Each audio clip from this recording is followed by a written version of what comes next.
Bonjour à tous et bienvenue dans Souvenirs d'écoliers. Chaque semaine, je reçois une personnalité qui se confie pour moi sur son enfance et sa scolarité. Et avec nous cette semaine, le Capucine. Bonjour Capucine. Bonjour Malika. Alors, t'es humoriste, t'es ventriloque. Le grand public t'a découverte sur La France a un incroyable talent. C'était en 2019. Oui.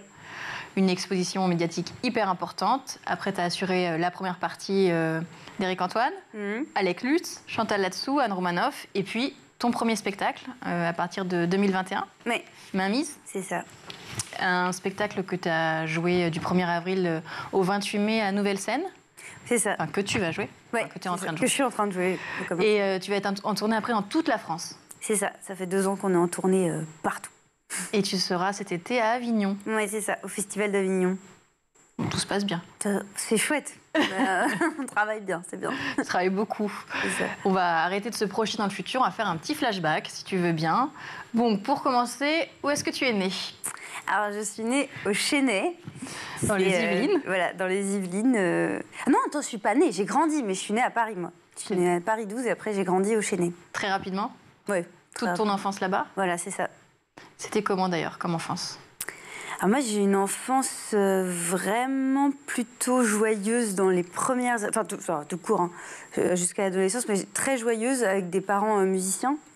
Du coup, toute mon enfance est très teintée de tournées, de loges, de coulisses, d'opéra, de voyages. Voilà. Donc moi, j'ai au début pas été énormément à l'école parce que j'étais tout le temps avec mes parents en fait. À les suivre dans... à sécher?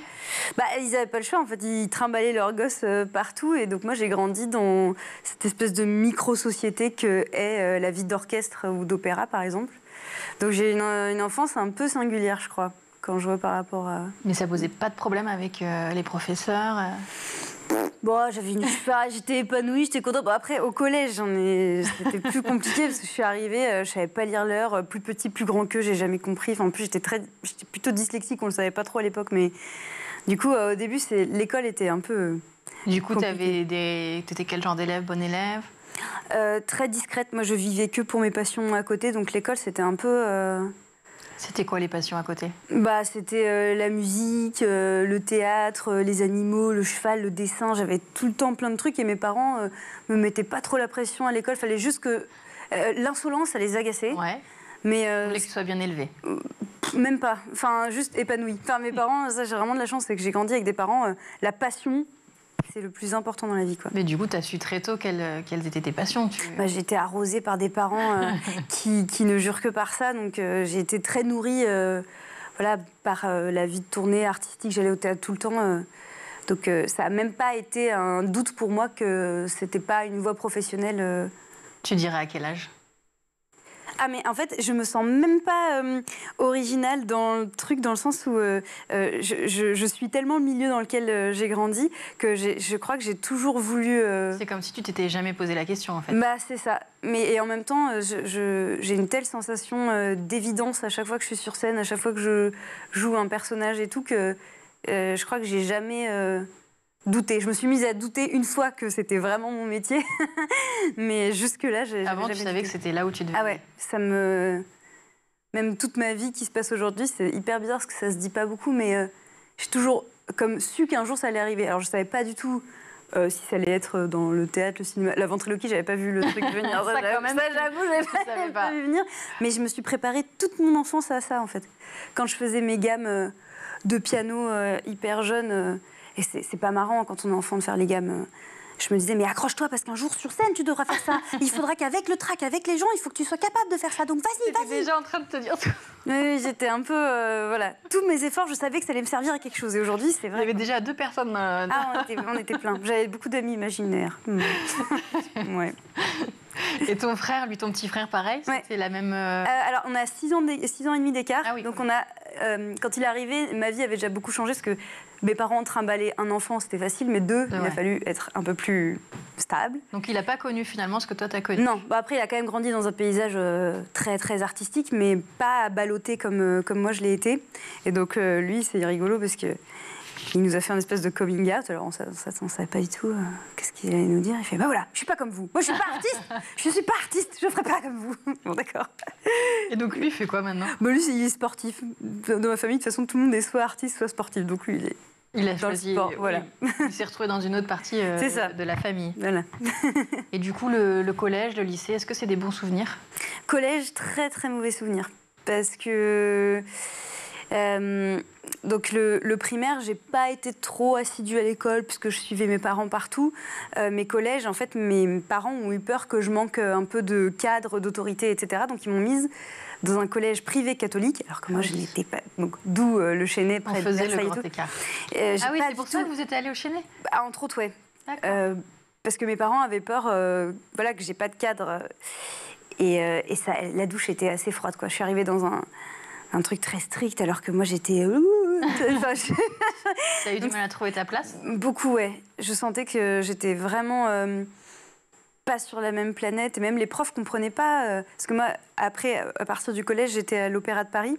D'accord. Donc c'est-à-dire que la journée, j'étais à l'école et le soir, je partais en car à l'opéra jusqu'à 2h du matin, chanter Casse-Noisette. Et les profs comprenaient pas du tout. C'était un... Ils aménageaient pas les horaires? À l'époque, non. Par contre, après, au lycée, je suis allée en horaire aménagé et là, j'ai adoré. Ouais, j'étais un peu épuisée. Surtout l'école, je comprenais pas l'intérêt. T'as pas de moment de loisir, en fait, si t'enchaînes Non, mais du coup, je crois que tous mes loisirs étaient une fuite absolue à tout ce cadre très... Alors, j'ai pas aimé sur le moment, mais sur le long terme, je crois que ça m'a vraiment servi parce que, par exemple, à l'école, moi, c'était une catastrophe. Hein.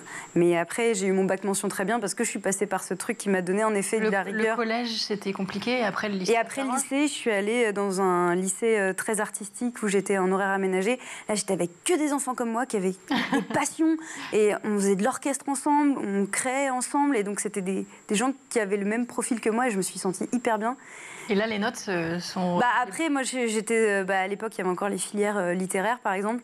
Et là, moi, je faisais de la philo et de la littérature. Et il y avait musique où c'était les matières les plus importantes. Donc moi, j'étais hyper bien après. T'as gardé des amis de l'époque? Ouais, bah, c'est tous mes amis très proches. Je suis très fidèle en amitié. J'ai les mêmes amis depuis toujours. Et qu'est-ce qu'ils font, ceux qui faisaient des... La plupart sont musiciens. Je suis un peu un ovni d'être en théâtre, en fait. Je suis la seule de ma classe à être en théâtre. Et voilà, donc ils sont tous musiciens, en fait.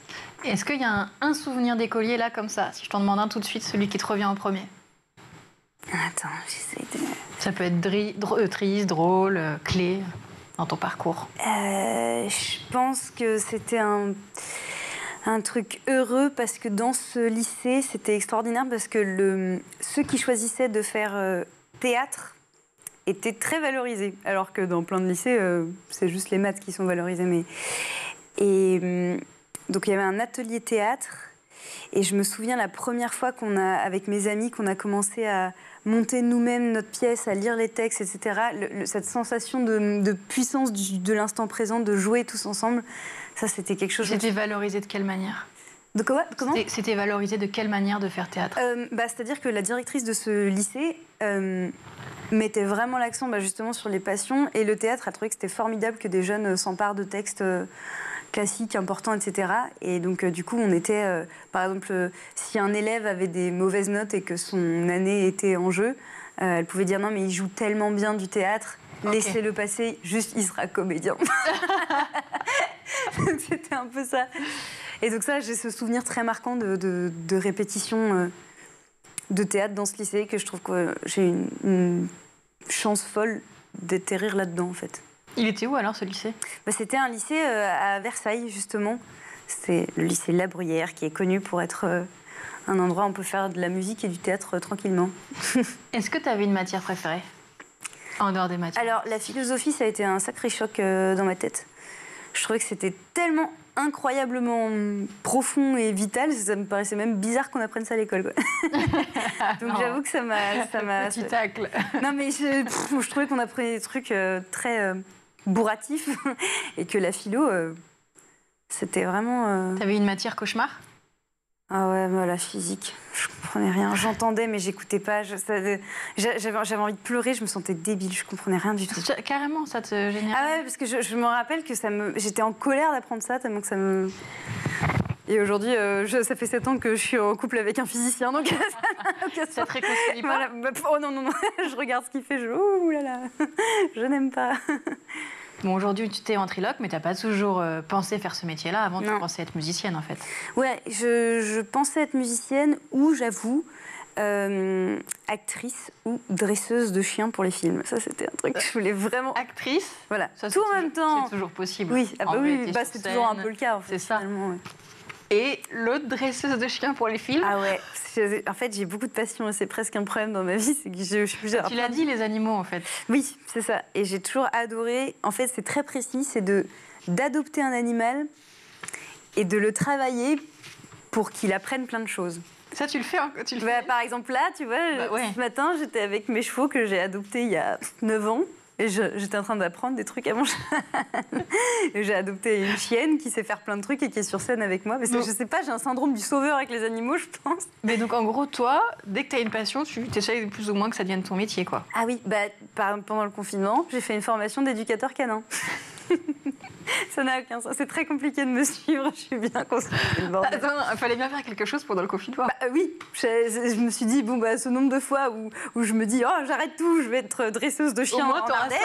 Bon, là, je sais que le jour où je suis prête. Je suis prête. Ça durait combien de temps, cette formation? Tu sais, c'est la théorie. Pour être dresseur de chiens, n'importe quoi, éducateur canin, il y a la phase théorique et la phase pratique. Et moi, j'ai juste fait la théorie. Donc, c'est comme si je t'avais dit, j'ai appris à conduire dans un livre. Il y a encore un peu de travail. Voilà, quoi. Il me manque encore la réelle formation. Parce que le jour où je serai face à un gros chien qui voudrait me mordre, peut-être que je me... Tu as fait le Conservatoire de Versailles. Oui. Et en 2017, tu intègres l'Institut national des arts du spectacle à Bruxelles. Oui. À ce moment-là, c'est pour la musique ou Non, en fait, c'est vrai que j'ai toujours pensé continuer dans la musique. Et en fait, au lycée, j'ai eu ma rencontre choc avec le théâtre. Et à cette époque, j'étais encore à l'Opéra de Paris. Et même là, je me suis aperçue que ce que j'aimais dans l'opéra, alors oui, la musique est grandiose, etc., mais c'était l'aspect raconter des histoires que j'aimais. Et je suis allée en Belgique et j'ai un peu regardé comment ils apprenaient le théâtre là-bas. Et j'ai été subjuguée par leur liberté qu'ils prenaient avec des textes traditionnels. Par exemple, en France... Alors, je vais me faire taper dessus, mais en France, je trouve qu'on a encore un respect monstrueux de tout ce qui a été fait. Donc, on est trop fort, mais ça reste très... Et là, j'arrive dans un endroit où tu peux tout exploser, tu peux prendre un texte et le tordre dans tous les sens et faire une... Enfin, j'ai trouvé ça extraordinaire. Et donc, ça m'a hantée pendant 3 ans de lycée de rentrer dans cette école-là. Ah oui? Ah ouais. En fait, c'est leur école nationale, ça s'appelle l'INSAS. C'est une super chouette école, mais il y a un concours où on est 1000 pour 10 places, quoi. Donc, tu as décroché? Non, en fait, ce qui s'est passé, c'est que... on me dit tout le temps dans cette école qu'on n'y rentre pas avant 23-25 ans parce qu'on prend souvent des gens qui ont un passé, un passif, nanana. Et moi, j'avais 17 ans au moment où je voulais le passer. Et je me suis dit, plutôt que me payer un stage à 600 € au cours Florent, je vais juste passer le concours, ça me fera un stage, une formation, et puis on verra. Et en fait, le concours, je l'ai eu. Tout de suite. Donc, du coup, je suis rentrée à 18 ans, en fait. Du coup, tu étais vachement plus jeune que le reste. Et donc, en fait, c'était un peu bizarre parce que j'avais réalisé un rêve en rentrant dans cette école. Mais finalement, j'étais beaucoup trop jeune et j'étais vraiment en décalage avec les gens de ma classe qui avaient 26, 27, 28 ans. Enfin, je veux dire, même encore aujourd'hui, j'intégrerai l'école en première année, je serais dans les plus jeunes, quoi. Alors que j'ai eu le temps d'avoir ma carrière de ventriloque entre-temps. Mais justement, à ce moment-là, c'est aussi pour être ventriloque que tu es là-bas.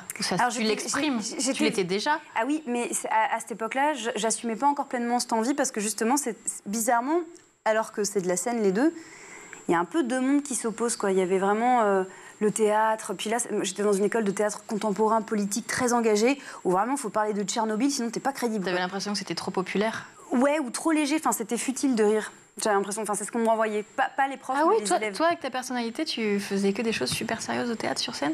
Ah ouais, on dirait pas, mais j'ai fait beaucoup de trucs très dark, très contemporains, mais c'est super, parce que moi, j'ai eu un super laboratoire en fait dans cette école. J'ai tenté plein de choses et maintenant je sais il y a des trucs que j'aime pas du tout, il y a des trucs que j'adore. Et je me suis notamment rendu compte que moi je faisais du théâtre pas pour les théâtreux, mais pour les gens justement qui ne vont pas forcément au théâtre ou juste pour tout le monde. Et que ce que j'aime dans le théâtre, c'est comme un chien de berger, c'est rassembler les gens. Et donc je trouve que c'est un endroit très fédérateur et du coup j'ai lâché mon école de théâtre qui me paraissait un tout petit peu trop d'entre-soi. Et tu y as été combien de temps au final? J'ai fait 3 ans. Oui, quand même. Là-bas. Mais c'était dur parce que c'est des études où on demande de beaucoup déconstruire ce qu'on t'a appris. Donc déconstruire à 25 ans, ok, mais déconstruire quelqu'un à 17 ans qui n'est pas du tout construit. Je savais même pas quels vêtements je voulais mettre le matin. Alors qu'est-ce que je sais qu'il n'y avait rien à déconstruire chez moi. Et la rencontre avec Elliot, ta marionnette, elle se fait quand? Alors là, on revient en arrière. C'est très décousu. Hein.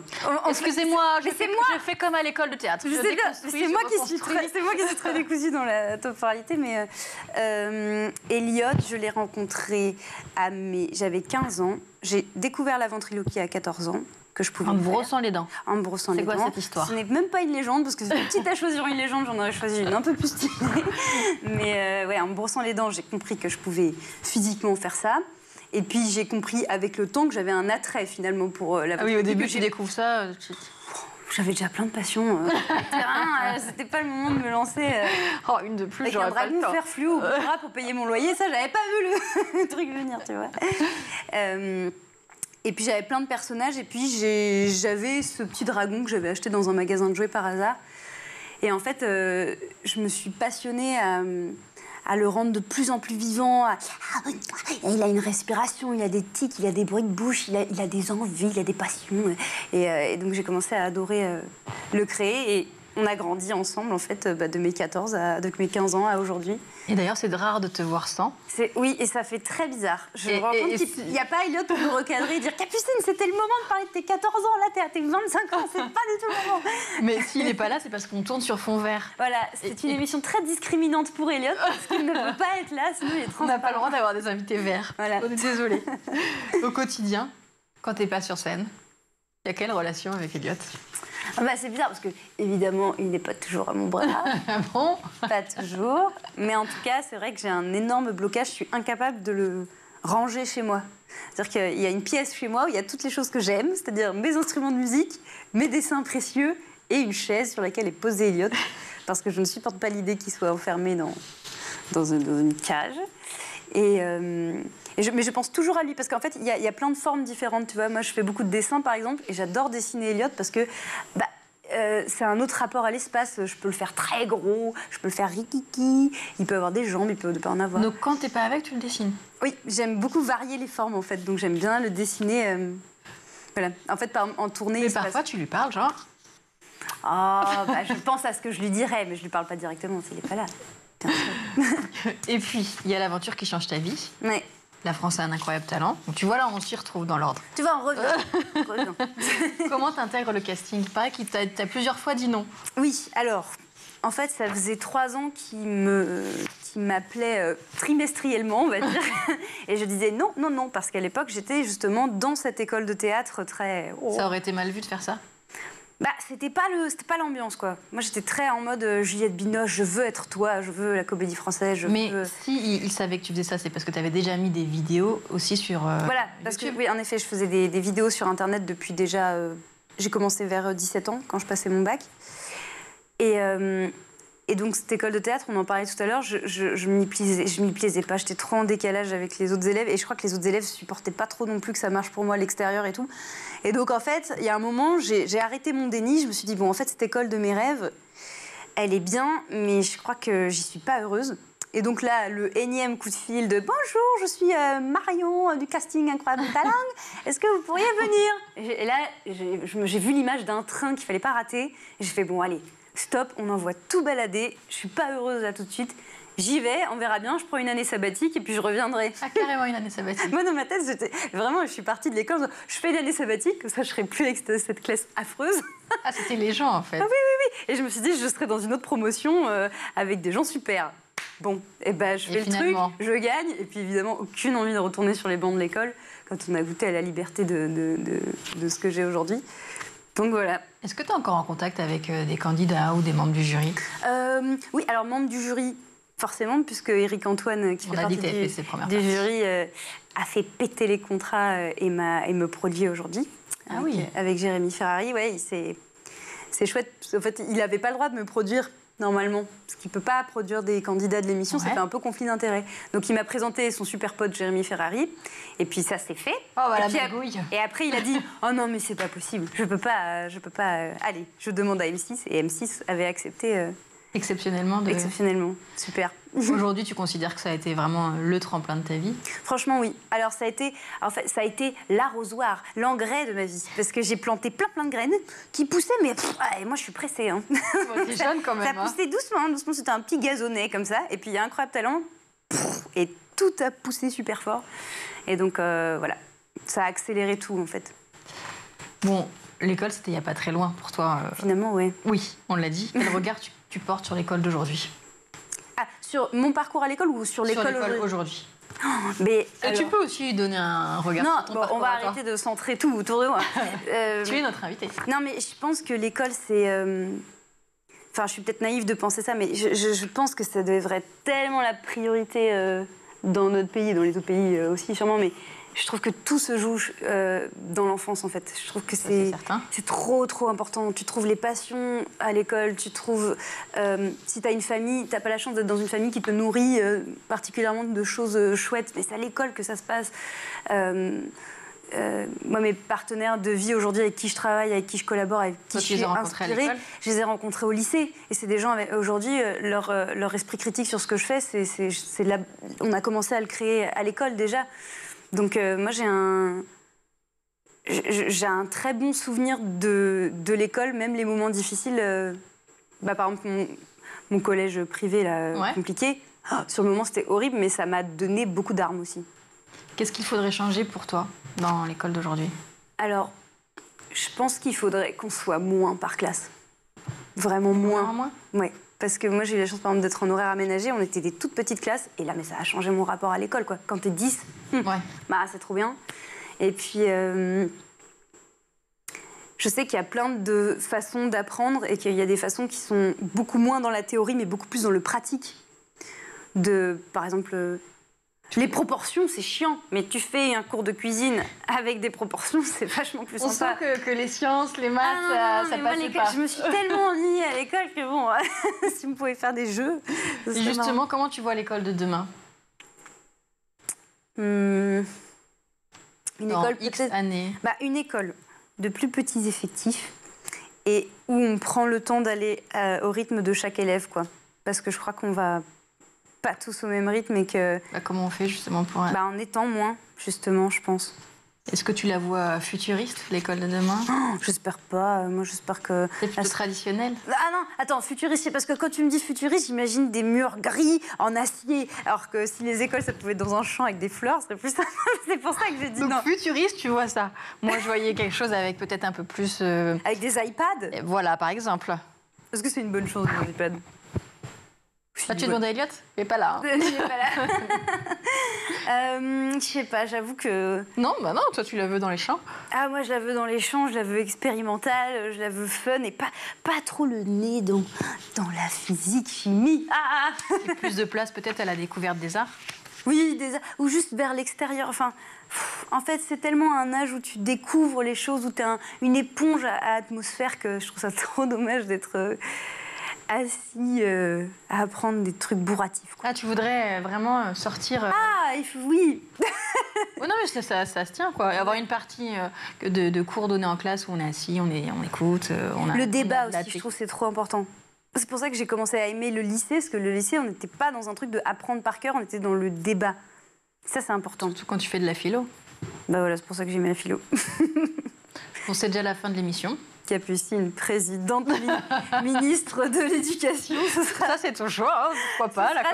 L'éducation sera très floue, mais les enfants seront heureux, votez bon. Surtout, t'es jeune, en fait, ça pourrait faire son chemin. Oui. On ne sait pas, on aura eu l'interview. Voilà.